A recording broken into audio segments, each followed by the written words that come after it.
Maka itu saudara penting sekali kita melatih diri kita untuk reaksi yang benar seperti Yosafat. Mari kita lihat lagi ayat 3. Ini dahsyat sekali.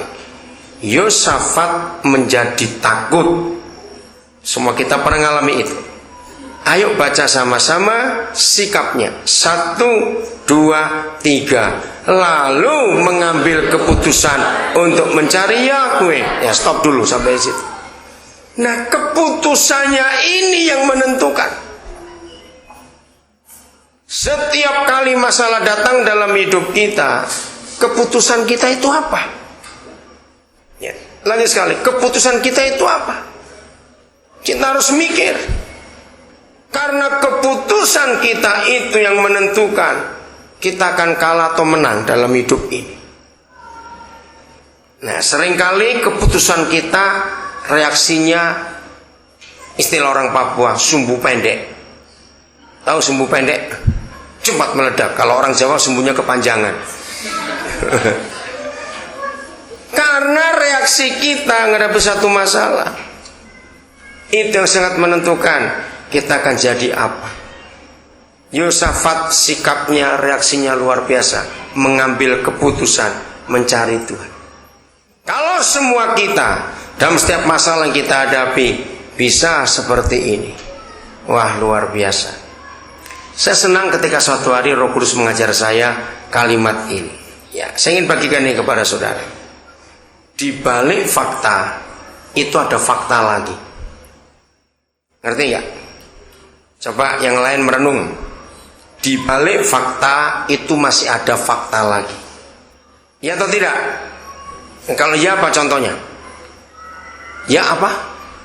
Loh, nggak apa-apa, jangan takut. Nggak dengar. Apa di balik fakta masih ada fakta lagi itu apa?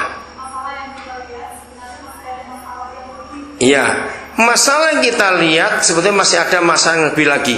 Itu negatifnya. Kalau positifnya, saya beri contoh begini. Siapa selama hidup nggak pernah sakit? Angkat tangan, saya foto masuk Cepos besok.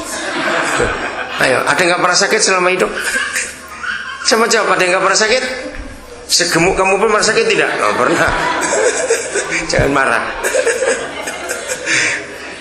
Ya, kemarin saya nasihati satu keluarga muda.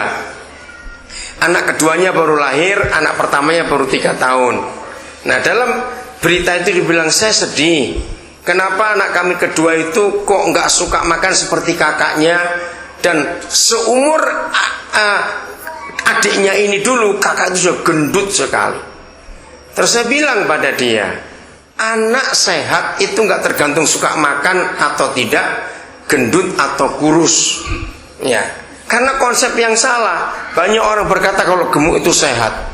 Oke? Ya, nggak harus. Nah, ayo saya ulangi lagi. Ada yang nggak pernah sakit di sini? Loh, ada yang nggak pernah sakit? Semua kita pernah sakit. Nah, buktinya hari ini kita bagaimana? Sehat. Nah, itu di balik fakta masih ada fakta. Walaupun kita sakit, dan kalau sakit sudah sering bukan kita ini, tapi toh tetap bisa sehat. Nah, itulah di balik fakta ada fakta. Contoh dalam alam. Misalnya sekarang siang hari, tiba-tiba mendung gelap. Pernah bukan kita lihat mendung sampai kita rasa takut? Gelapnya itu aneh sekali. Nah, faktanya apa? Faktanya apa? Mendung, gelap, mungkin akan ada hujan. Tapi besok matahari masih bersinar tidak? Betul? Walaupun sekarang gelapnya seperti itu. Nah, jadi di balik fakta masih ada fakta lagi. Maka itu kalau fakta yang sekarang kita hadapi, sengeri apa, setakut apa, segelap apa, jangan kita takut. Besok tetap akan ada matahari lagi. Nah, itu caranya hidup. Maka itu jangan membesar-besarkan masalah dalam hidup ini, jangan. Oke, jangan dibesar-besarkan masalah itu. Maka itu penting sekali untuk kita tahu apa yang Tuhan kerjakan. Jadi keputusan Yosafat itu yang menentukan dia menang atau kalah, lalu mengambil keputusan setelah takut itu untuk mencari Yahweh. Ia menyuruhkan kepada seluruh Yehuda supaya berpuasa. Nah, kata berpuasa jangan dijadikan alat untuk kita memaksa Tuhan menolong masalah kita, bukan. Puasa adalah sikap menyangkal diri. 2 Korintus 5 ayat 7. Salah seorang boleh baca. Nah, inilah cara kita supaya tidak gelisah di dalam menghadapi apa saja. Jadi kita masih ingat Yohanes 14 ayat 1, janganlah gelisah hatimu, percayalah kepadaku dan percayalah kepada Tuhan. Salah seorang silakan baca. Sebab hidup kami ini adalah hidup karena percaya, bukan karena melihat. Ya, terima kasih Nona kecil. Saudara, kalau kita lihat ayat ini aneh sekali. Sebab hidup kami ini hidup karena percaya, bukan karena melihat.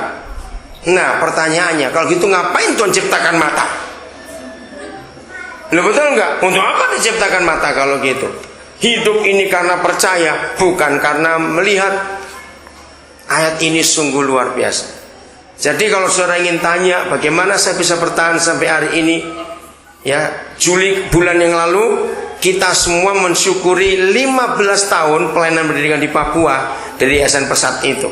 Tapi maka diadakan nanti 25 Agustus ini, karena akhir Juni semua kami kecuali di Timika dan Tembagapura itu kami kumpul di Prigen. Yayasan Pesat setiap 4 tahun sekali itu mengadakan pertemuan seluruh Indonesia, dan dari tahun ke tahun jumlahnya terus meningkat. Tahun 2006 yang lalu itu dibuat di daerah Puncak di Jawa Barat sana. Itu jumlahnya masih 600 sekian, 700-an. Tapi kemarin yang tahun 2010 ini sudah hampir 1000 orang. Nggak tahu nanti kalau 4 tahun lagi 2014 akan berapa, kami nggak tahu. Nah, itu pertemuan 4 tahun sekali yang dibuat. Nah, maka itu yang di Nabire nggak bisa merayakan 15 tahun pas Juli, maka tunggu bulan. Saudara bayangkan, 15 tahun kita berjalan dalam pola pendidikan disertai Tuhan. Dan maaf kalau saya katakan ini hanya untuk kemuliaan Tuhan saja. Inilah satu-satunya pola pendidikan di Papua yang berpola asrama. Dan anak di asrama itu sekolahnya gratis. Dan terus Tuhan lengkapi kami dan guru-guru yang luar biasa. Dan itu anugerah Tuhan. Maka itu bagi semua saudara yang hari-hari ini merasa jenuh, merasa bosan dalam pelayanan, jangan pernah itu. Kalau saudara merasa jenuh, saudara merasa bosan, maka saudara sedang tidak berjalan dalam jalur Tuhan. Ya, maaf, jangan saudara melihat saya bagaimana. Kalau saudara bandingkan, maaf lagi sekali ya, di antara semua saudara, ya semua kita saat ini, saya berani berkata, saya tanggungannya paling berat. Kalau orang berkata kan padahal nggak punya anak, siapa bilang? Ngurus uang sekolah anak-anak sebanyak itu, setiap bulan harus ada uang ini, uang itu, semuanya itu. Maka itu ketika ada guru-guru yang sudah kami sekolahkan, ada 1-2 yang tidak mau lagi bergabung. Memang saya sempat kecewa melihat itu. Kalau tahu begitu, kenapa dari dulu kamu nggak ngomong dari awal? Jadi masalah itu tergantung bagaimana sikap kita melihat.